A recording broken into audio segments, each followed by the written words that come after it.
Sino Majilak Jalbag Investment Company, a sand dredging company located at Denton Bridge, gave journalists from various media outlets in the country a tour of its dredging sites on Thursday. The tour was meant to give the public first-hand information about the company's activities in the country and the importance of sand dredging in Banjul. Sand dredging is the process of removing silt and other material from the bottom of bodies of water. It keeps waterways and ports navigable and helps with coastal protection, land reclamation, and coastal redevelopment by gathering up bottom sediments and transporting them elsewhere. Mr. Bankamane, the company's public relations manager, said they are in the country to solve the country's long-standing sand mining problem. Sino Majilak Jalbag came into existence 5 years ago. Actual operation started 3 years ago. The main thrust of the business, the crux of it, the raison d'etre, was to actually come in and help solve the environmental disaster that has been unfolding in this country. There has been a problem, somebody has to come up with a solution. This is the company. So a lot of the, I would say, even all the machines, the processes, how we go about things, are very unique to this country. Obviously, other countries don't have that problem. When you go to Ivory Coast and other countries, they all are used to dredging. In fact, they dredge all their sand. But here, dredging is new because Sino Majilak Jalbag is the first company that actually started dredging sand for commercial construction in this country. Sino Majilak Jalbag Investment Company Limited also unveiled its plans and objective for land reclamation, aiming to rectify the environmental damage along the Kombo South coastal seaside. This initiative specifically addresses the aftermath of years of coastal sand quarries pursuing construction sand. The deep trenches and coastal degradation resulting from the extensive mining activities will be replenished and rehabilitated through sea-based land reclamation led by Sino Majilak Jalbag Investment Company Limited. The project encompasses the restoration of all quarry sites in Batokungu, Tujereng, Sanyang, Gunjur, and Katong within Kombo South in the West Coast region. Alaji Momodu Samade, co-partner of the company, emphasizes the company's intention, highlighting that restoring these old quarries will generate job opportunity for the youth in Kombo South. The intention of the company is to come and restore these areas. Currently, you can see, do you see any activity here? Do you see anything happening here? But these are the prime lands of the Gambia. We could be making millions here. Lots of tourists, lots of Gambians coming and enjoying these places. Even if we have a theme park, we can have hotels, accommodation, lots of other things. Youths of this area or the Kombo coastal area, they will all be employed if the projects we want to do are successfully, carried out or executed. The intention of SMJ is to fill this area. Filling this area means dredging from the sea, filling this area. It's millions of cubic meters, but we think it's possible, and it's the only way to get this place to a usable state. Mr. Samata assured journalists that his company is committed to benefiting the Gambian people, which is why they have invested millions of dollars in equipment. But SMJ is here to do something about this. And we are Gambians, we went and invested a lot of money, millions of dollars, to come and do something here which will benefit Gambians, the people of Tujereng, the people of Sanyang, and Sambuya, Gunjur, and all the Batokung and all the other communities within Kendin Sebal, all the other communities within this area.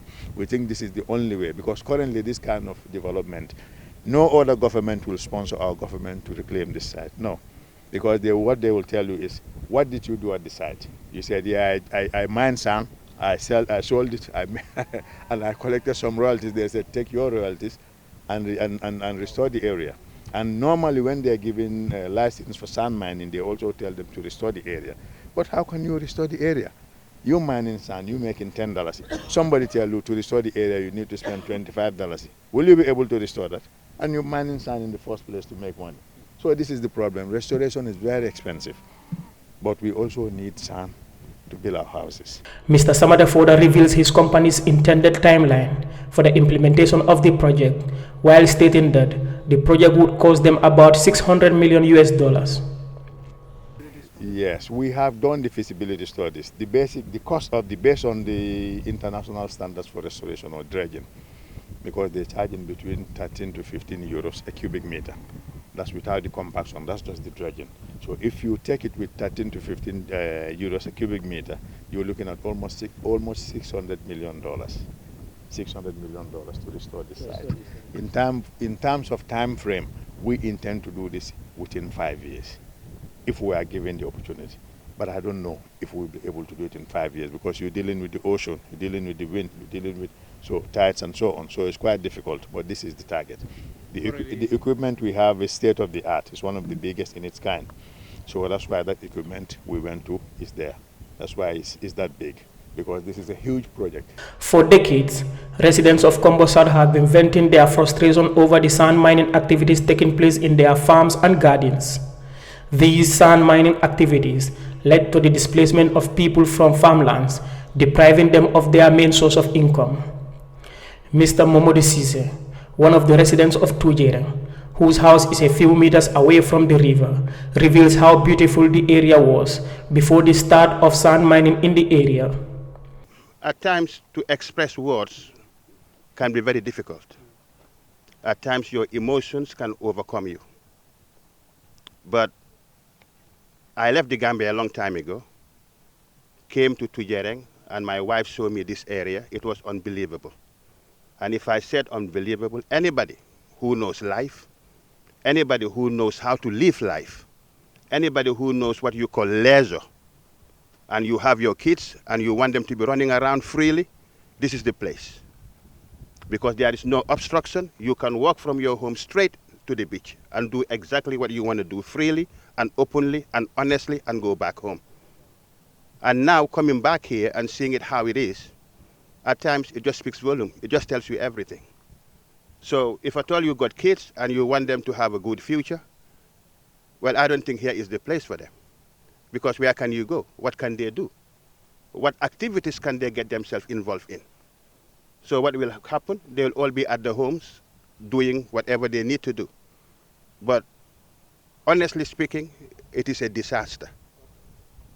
But if at all you don't live around these areas, it's far away from you, you wouldn't know. All you want is your son. At the end of the day, Mr. Sise further urged Gambians to protect the coastal areas and stop sand mining.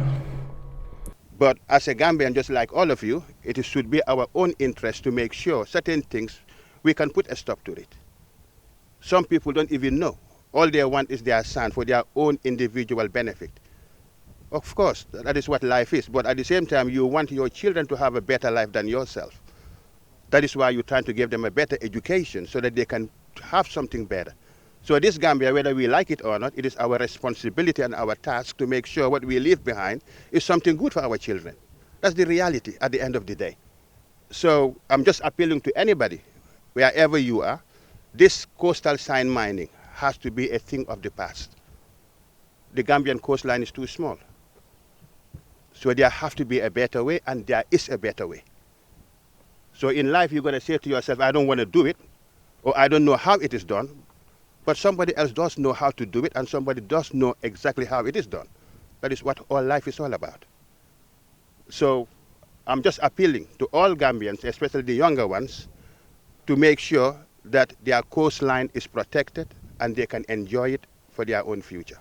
Sino Majla Jalbak Investment Company Limited has procured a new ozone dredger, currently moored at Denton Bridge, for the sole purpose of the coastal land reclamation project.